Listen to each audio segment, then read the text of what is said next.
Hello everyone, मैं उम्मीद करता हूं कि आप सारे लोगों का कोरोना टेस्ट नेगेटिव है और आप सारे लोगों का माइंड एकदम पॉजिटिव, एक नई एनर्जी के साथ हम आ चुके हैं। और आज एक और वर्ल्ड रिकॉर्ड होल्डर हमारे साथ आ चुके हैं। So good evening ma'am. Good evening, Harsh. कैसे हैं मैम आप? I'm good. How are you? I am also good due to your powerful blessings. So ma'am, मैं आज आपको एक फेयर कह सकते हैं कि फ्रेंडली वार्निंग देना चाहता हूं कि आप सीट बेल्ट पहन लीजिए, क्योंकि अभी ये जो क्वेश्चंस का एरोप्लेन है वो अभी टेक ऑफ करने वाला है। So seat belt is mandatory. Sure. So ma'am, हम आगे बढ़े उससे पहले मैं एक शायरी रिप्रेजेंट करना चाहता हूँ कि मुस्कान का कोई मोल नहीं होता। कि मुस्कान का कोई मोल नहीं होता, कुछ रिश्तों का तोल नहीं होता। मुस्कान का कोई मोल नहीं होता, कुछ रिश्तों का तोल नहीं होता। दोस्त तो मिल जाते हैं हर रास्ते पर। दोस्त तो मिल जाते हैं हर रास्ते पर, लेकिन हर कोई आपकी तरह अनमोल नहीं होता। सो मैम, इसी शायरी के साथ हम आगे बढ़ते हैं। और हमारे व्यूअर्स की ये दिली इच्छा है कि आप अपने बारे में चंद शब्द कहे। वैसे तो कोई जरूरत नहीं है, बट हम चाहते हैं कि आप अपने बारे में चंद शब्द कहे और इस सुनहरी शाम में चार चांद लगाइए। Thank you, Harsh. Uh, as you know my name, I'm Shreya Gandhi, and yeah, I have completed my bachelor's in software engineering in 2018, and then after I'm working in IT field. So yeah, I'm working parallelly with many of the domains like digital marketing, leads research, and HR recruitment. सो अभी भी मैं इस field में work कर रही हूँ, IT field में। और एंड पैरेलली मैंने अपने स्कूलिंग टाइम से ही म्यूजिक सीखना स्टार्ट किया when I was in fourth grade. तो तभी से मैं म्यूजिक सीख रही हूँ विदाउट एनी ब्रेक। यही बोल सकते हैं कि 10th और 12th मतलब बोर्ड्स के इयर्स के अलावा कभी ब्रेक नहीं आया म्यूजिक में। हाँ, तो म्यूजिक की जर्नी बहुत ही लंबी है। So I am learning classical vocal and अभी भी मैं सीख ही रही हूँ। And I am running my online classes for classical vocal and voice culture development. तो ये और मैंने जब भी 2014 से ही बहुत सारे कॉम्पिटिशन्स में पार्ट लेना शुरू किया। जब भी मैं अवेयर हुई इस चीज से कि प्लेटफॉर्म मिलता है तो हमें परफॉर्म करना चाहिए, और हम दिखा सकते हैं कि नहीं, I have that swag and talent. So तो उसके बाद I started performing in various events and competitions, but success फिर भी थोड़ी सी दूर था because I have participated in so many competitions and events, but और मैंने फाइनल तक परफॉर्म किया है। सब के सब कंपटीशन में मैं फाइनल तक पहुंची हूँ, पर due to some other reasons, like मैंने बताया कि जब मैं कॉलेज में पढ़ती थी तभी एग्जाम्स की वजह से कभी पार्टिसिपेट नहीं कर पाती थी कोई कोई इवेंट्स में। पर उसके बाद जब मैंने 2019 में कॉलेज के बाद बैचलर्स वोकल क्लासिकल वोकल में मैंने कंप्लीट किया, राइट। तो तब मैंने कंप्लीट किया, तो मैंने मेरी एकेडमी में अहमदाबाद में सीखी थी। वहाँ पे मैंने with gold medals and first rank से मैंने कंप्लीट किया, और I am running my masters in classical vocal and with scholarship, and currently I am doing that. So मैं ये बताना चाहती हूँ कि जब भी कॉम्पिटिशन्स में सब पार्टिसिपेट करती थी तभी फाइनल तक मैंने परफॉर्म किया है, पर फर्स्ट टाइम जब मैंने क्लासिकल मेरा वोकल फाइनल ईयर मैंने परफॉर्म किया, स्टेज शो किया, तब मेरा फर्स्ट रैंक आया। और बहुत सारी कॉम्पिटिशन्स लाइक जो क्लासिकल के लिए पर्टिकुलरली डिक्लेयर की हुई होती है कि नहीं, जैसे कला महाकुंभ है, जैसे यूथ फेस्टिवल्स होते हैं। और मैंने जीटीयू में से अपना गुजरात टेक्नोलॉजिकल यूनिवर्सिटी में से इंजीनियरिंग किया है, तो उसके साथ पैरेलल भी बहुत सारे क्लासिकल इवेंट्स हुए जहाँ पे परफॉर्म करने का मौका मिला। तो आई फील ग्लैड कि मैंने जो अपना पैशन है उसमें मैंने अपना करियर भी पैरेलली बनाया है सॉफ्टवेयर इंजीनियरिंग के साथ साथ। Sure ma'am. सो मैम, आपने जब मुझे आपका प्रोफाइल भेजा था तो वो 32 पेजेस का प्रोफाइल था। तो मुझे लगा कि मुझे तो पूरा 2-3 घंटा चाहिए उसको रीड करने के लिए। मैम, वो जब प्रोफाइल में रीड कर रहा था तब उसमें वर्ल्ड रिकॉर्ड होल्डर के बारे में भी आपका नाम मेंशन था। तो उसके बारे में हम थोड़ा सा इंसाइट जानना चाहते हैं कि आपका आपने और आपकी एकेडमी ने ये वर्ल्ड रिकॉर्ड था वो कैसे तोड़ा, और उसके बारे में हमें थोड़ा सा इंसाइट्स प्रोवाइड कीजिए। Sure sure. एक्चुअली 2020 में जब 30 जनवरी को गांधी निर्वाण दिन बोला जाता है, उसे हम सेलिब्रेट करते हैं। जो हमारे राष्ट्रपिता जी महात्मा गांधी जी है, उनकी डेथ एनिवर्सरी के दिन उनको ट्रिब्यूट देने के लिए बहुत सारे कैंडिडेट्स को सिलेक्ट किया गया था कि for for this record, world record. तो उसमें I have got selected for for this performance. तो thanks to Rang Sagar group and Guinness foundation which is based in Ahmedabad. So तभी मुझे मौका मिला और मैंने परफॉर्म किया, and then I got awarded from them and with gold medals. Sure ma'am. So ma'am, आपने जब आप की कह सकते हैं कि आप जब अपनी इंट्रोडक्शन दे रहे थे, तब आपने कहा कि आप एचआर में भी हैं, एक आप आईटी कंपनी में भी काम करते हैं, आप अपनी आप सिंगिंग की खुद की एकेडमी भी रन करते हैं।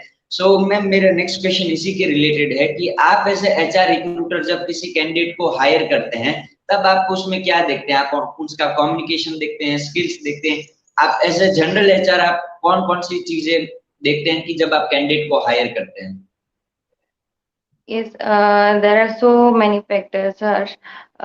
Actually, सबसे पहले यही हमें अब आइडेंटिफाई करना रहता है कि हम कैंडिडेट को क्यों हायर कर रहे हैं, किस पोस्ट के लिए हायर कर रहे हैं। उसके बेसिस पे हम क्वेश्चनेयर मैं प्रिपेयर करती हूँ। एंड एज यू नो, अभी मैं आईटी में वर्क कर रही हूँ, तो जो टेक्निकल क्वेश्चनेयर होती है वो सबसे ज्यादा इम्पोर्टेंट रहती है आईटी में। तो जनरल एचआर क्वेश्चनेयर के साथ साथ वो भी तो वेरीफाई करना रहता है। और बस यही है कि क्यों इंडस्ट्री को नीड क्यों है पर्टिकुलर कोई कैंडिडेट की, so why I should do this. And और ये सोच के हायर करना रहता है कि कैंडिडेट की स्किल सेट को हम कैसे सबसे बेस्ट वे में यूटिलाइज कर सकते हैं। तो उसी बेसिस पे मैं रिक्रूट करती हूँ। Sure ma'am. सो हम उम्मीद करते हैं कि जो भी आपके पास रिज्यूम आए उसमें से अच्छे कैंडिडेट कंपनी के लिए हायर किए जाए और हम दोनों को बेनिफिट मिले, क्योंकि हम दोनों एक ही ऑर्गेनाइजेशन के लिए काम करते हैं। सो मैम, मेरा नेक्स्ट क्वेश्चन ये है कि आज के टाइम पे जब मैं इस ऑर्गेनाइजेशन के साथ जुड़ा हुआ नहीं था, तो मैंने मोर देन 15 प्लस इंटरव्यूज दिए, और मैंने वहां पर एक ऐसा एक्सपीरियंस फील किया कि मुझे किसी ने अपने एजुकेशन के बारे में मुझे नहीं पूछा। सीधा उन्होंने मेरा इंट्रोडक्शन पूछा, मेरी स्किल सेट पूछी और उसके रिलेटेड टेक्निकल क्वेश्चंस पूछे। सो मैम, आज के टाइम में एज एचआर आप क्या सोचते हैं कि स्किल्स ज्यादा इंपॉर्टेंट है या एजुकेशन ज्यादा इंपॉर्टेंट है? ऑफ कोर्स, सबसे पहले तो एजुकेशन तो जरूरी है ही, क्योंकि कोई भी फील्ड में आप ऐसे ही जंप नहीं कर सकते, चाहे कितने भी स्किल सेट्स हो। पर उसके लिए कोई अभी के हमारे सिस्टम के हिसाब से, एजुकेशन सिस्टम के हिसाब से तो सर्टिफिकेट ऑब्वियसली चाहिए। बिकॉज अगर कोई मेजरमेंट ना हो कि किस बिहाफ पे हम आपको ले ले हायर करें, किस बेस पे हम आपको जॉब दें या तो फिर वर्क करें आपके साथ, तो उसके लिए ये सर्टिफिकेट ये आइडेंटिफाई करता है कि नहीं, I am reliable for these post. तो ऑब्वियसली सर्टिफिकेट जरूरी है, पर सर्टिफिकेट इतना भी जरूरी नहीं है कि सर्टिफिकेट के बेसिस पे ही हम वर्क कर सकते हैं। तो स्किल सेट उससे भी ज्यादा इम्पोर्टेंट है मेरे श्योर हिसाब मैम। हाँ, तो आप कह सकते हैं कि मतलब आपका जो ओपिनियन है वो कह रहा है कि दोनों जरूरी है, दोनों साइमल्टेनियसली होना चाहिए आपके पास। से। पैरेलल है। यस। मैम, मेरा नेक्स्ट क्वेश्चन ये है कि जब आप आपके फ्री टाइम में जब आप कोई बुक्स रीड करते हैं, तो आप हमारे व्यूअर्स को कौन सी 3 बुक्स आप रिकमेंड करना चाहिए कि आपको ये रीड करनी चाहिए, आपको ये आपके प्रोफेशनल कैरियर में, आपके पर्सनल डेवलपमेंट के कह सकते हैं कि पर्सनल और as well as professional career में काम आएगी? तो ऐसी 3 बुक्स हम जानना चाहते हैं।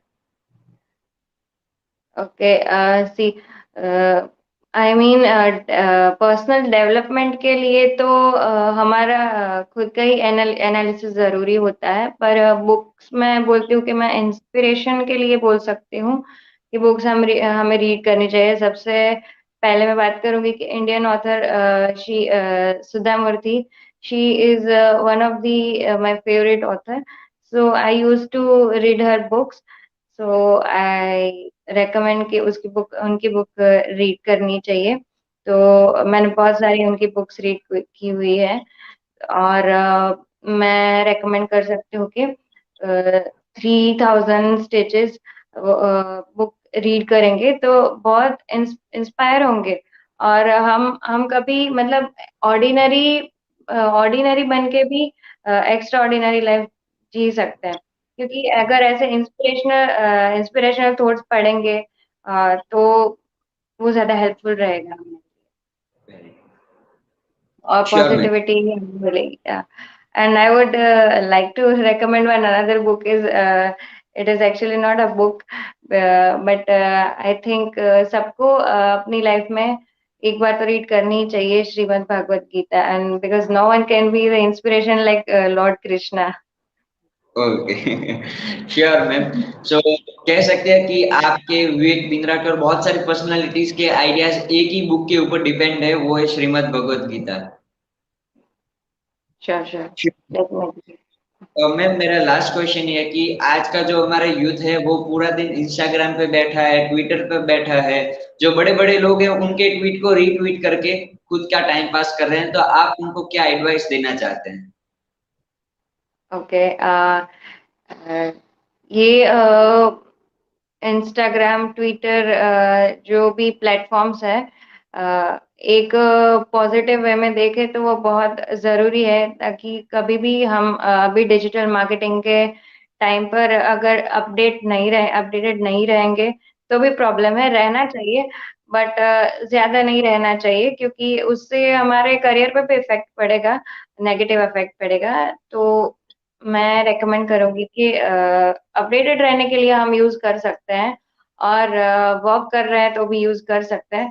अदरवाइज़ जो रिटर्न होगा सब नेगेटिव होगा, बिकॉज़ आगे अगर पढ़ रहे हैं तो सब नेगेटिव इम्पैक्ट क्रिएट करेगा, तो लिमिट में यूज़ करना चाहिए। श्योर मैम, और मैं आपको थैंक यू कहना चाहता हूँ कि आपने अपना वैल्यूबल टाइम निकाला और आपने हमारे यूथ को इंस्पायर किया, सो थैंक यू मैम।